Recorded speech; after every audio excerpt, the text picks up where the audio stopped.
What's up, y'all? The Pac-12 just played its last game last night, and as a former Pac-12 player, I have to say it is a very, very sad day.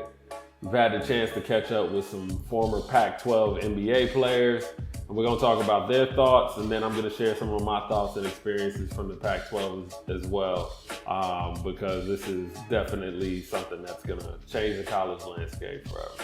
Klay, right here. Good seeing you again, my boy. Pac-10, Pac-10, Pac-12, last official game today. You did a lot in that conference. I just wanted to ask you what that conference meant to you, and what are your thoughts about it ending too? That conference was everything for me, especially growing up in Oregon, moving to Southern California. So many great athletes came through the Pac-10 and Pac-12 now. It was just really special being able to go to football games in Oregon growing up, or game at Matt Court, playing a youth basketball game at Gill Arena. Then finally ending up at Wazoo was very special, and it's very sad, to be honest, because there'll be a whole generation of young athletes who don't know about the Pac Pacific Conference and the history of it. So it's unfortunate, but I still cherish those memories of watching and participating in the conference, and it's just sad. It's just sad. It's a shame. It's really sad that the Pac-12 is finished. I had two kids who competed in the Pac-12. Obviously, I did at Arizona, and I was going to UCLA games when I was 6 years old.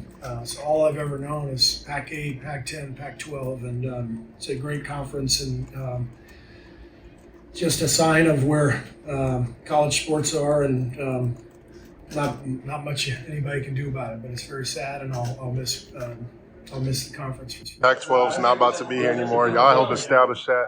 Just talk about that. Hearing about the Pac-12 not being here. Even before us, there was so many generational talent that came from the Pac-10, and it's sad. But there were some really good players coming out of those schools. So some were still in there, and some were retired. But I don't know what the reason behind it is. I don't know if it's for money. I don't know. I can't pinpoint it, but those are some good times. Then you and Jeff Ayers playing together. You going to ASU. Did you want to change the culture in terms of making that decision to go there? Because I feel like you did in terms of that. I could have USC, UCLA was an option. Washington, but I think I chose the right decision. For sure. My dog. Pac-10, Pac-12. It's not going to be here much longer. What are your thoughts about that? And then what are some of your best memories from there? I know you in D.C. That's my guy. Talks about it, DC. I was actually just talking about DC, today. How great of a guard he was in college. People kind of overlook him because we had Luke, we had Russ, we had myself. But DC was incredible. But certainly the Pac-10 was amazing. I know it turned into the Pac-12, but to see it go, to me, it's sad. My dad played in the Pac-8 back in the day. For University of Oregon. I like to see that Washington is moving on now. They have a national championship. We'll see what they're doing in football. But, for me, we have some guys, here on our staff as well that are in the Pac-10. So that'll always be a part of me. It's like nostalgic, makes me feel, very happy to be a part of that and proud to be a part of that. But it's certainly sad to see it go. Looking at those NBA player reactions, I feel them wholeheartedly. I think Steve Kerr, he's seen it go from the Pac-8 to the Pac-10 to the Pac-12. And I'm sure that, him like other players, we feel like this piece of our history is dying. Arizona was a great school that put out so much talent over the years, and to see that they were a piece of West Coast basketball, it's tough to see them venture off into a different conference. Klay, I had the opportunity to play against Klay when he was a freshman. I was a senior, and I saw his greatness from jump, and this was coming off of the heels of or probably towards the end of when I think the Pac-10 back then was at its greatest. You had UCLA making 3 straight Final Four runs, so much, and like James Harden said, so much generational talent. Like you think about James Harden and Russell Westbrook and Kevin Love and Klay Thompson, even like there was so much generational talent that came out of, you know, the Pac-10, the Pac-12, and, you know, we're not even talking about the NBA legends before that, like, you know, the Kareem and Barron and, you know, all these other phenomenal players. But it's just like the generational talent that came out of there, like that was part of our home and our house on the West Coast. And it's painful to see that go. And, you know, and even when you look at like Kevin Love's reaction, he, you know, him and his father, you know, shared something within the Pac-10. And as we heard from those NBA players, the Pac-12 dissolving is a sad, sad thing for guys that used to play in this conference. It was a conference that wasn't only just filled with talent, but I mean, it was even on the academic side, there were great schools. You look at like a UCLA, a Washington, Stanford, Cal. I mean, these are some of the better academic schools in the nation, especially when you couple the athletic side with that. So there's a sense of pride, I think, that we have on the West Coast in regards to our academics and the athletics. But even just focusing purely on basketball, maybe even football, I think it's just a sad day to see that there's not going to be those West Coast rivalries like we once had. Like, of course, you have Stanford traveling with Cal and going to the ACC, and SC and UCLA will be able to have those rivalries, but those kind of interstate rivalries on the West Coast between like an Arizona and a Washington, we're not going to be able to see that athleticism play out. When I was at Stanford, we really enjoyed playing against UCLA. You know, all those games, all those memories, I mean, it's easy to say that they're not going to be lost and forgotten, but I think in a way they are. I think in a way they're going to get buried alongside the conference. And it's sad to see. I watched the Pac-12 championship last night, and Casey Jacobson, he did a tribute to the Pac-12 and everything that it was. And it was, I'd be lying if I said it wasn't an emotional segment. You know, just to think about all the greats. I mean, going back from John Wooden and, you know, all the way up to the great players now. It's just crazy to think that this will be no more. But my experience in the Pac-12 was great. I remember moving to Southern California and I was in the backyard of kind of the Craven twins at USC and Toby Bailey's run at UCLA.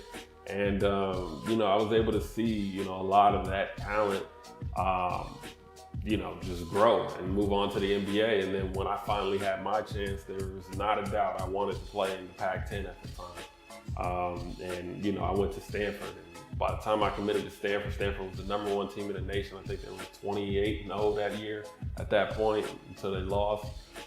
So, you know, there was just a lot of, again, like I said, the academics and the athletics, you weren't getting anything, you know, better at the time outside of like a Duke or, you know, something along those lines. But it was a special time. I remember I took a unofficial visit to UCLA, and Jordan Farmar, he was entering into his freshman year, and he was in the office, and, you know, we were talking, and I remember he was sitting on like one of those, you know, Bosu balls or whatever, you know, just kind of shooting the ball, leaning back, and he's like, "Hey, bro, you might as well commit right now." He's like, "We're going to the Final Four."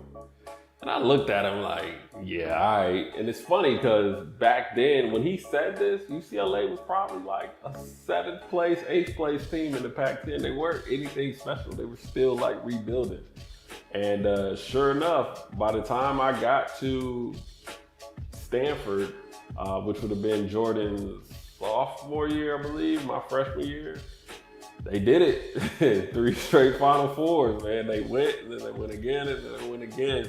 And, you know, and it's been great to just see the talent that, you know, I competed against just grow. Like, I remember Russell Westbrook his freshman year and his sophomore year. I remember Russ not playing much his freshman year as a skinny little kid, and then his sophomore year when he kind of broke out, you know, I mean, he couldn't even shoot the ball. Like, our scouting report on Russell Westbrook back then was defender, offensive rebounder. That was it. We were literally guarding him at the 3-point line, but I mean, he was fast as all get out, number of highlight plays.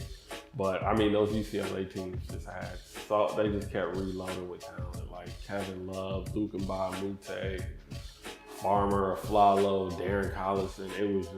It was loaded. And Arizona was loaded year after year after year. That was Arizona's heyday. They had a long stretch of just talent, but the Pac-12 back then, and then James Harden, of course. I mean, he was just a talent, beyond his years. I didn't see him turn it into this, but he quickly became that once he got to the league, got with the right system. He had all the tools, but I mean, it was special. And we had talent on our team with the Lopez twins and Landry Fields. So the Pac-12 was a very special conference. And granted, it's not like these teams are disappearing. They're going to go on to have history, but it's just sad to see that, these Pac-10 players that were able to have records and things of that nature, like, what does it really mean now? Now you're competing for school records and make your history on the school, but I think when you start talking about a Pac-12 or a Pac-10, 5-10 years from now, it's going to be talking about like those Nokia cell phones. Like, it'll be somewhere, locked away in a museum. But great conference, great games, generational talent. It's unfortunate it'll be no more, but I'm excited to see, what'll move forward. All the Pac-12 fans out there, I'm sure you share my heartache, but I feel like anytime we think something's gonna be horrible, it's usually not that bad.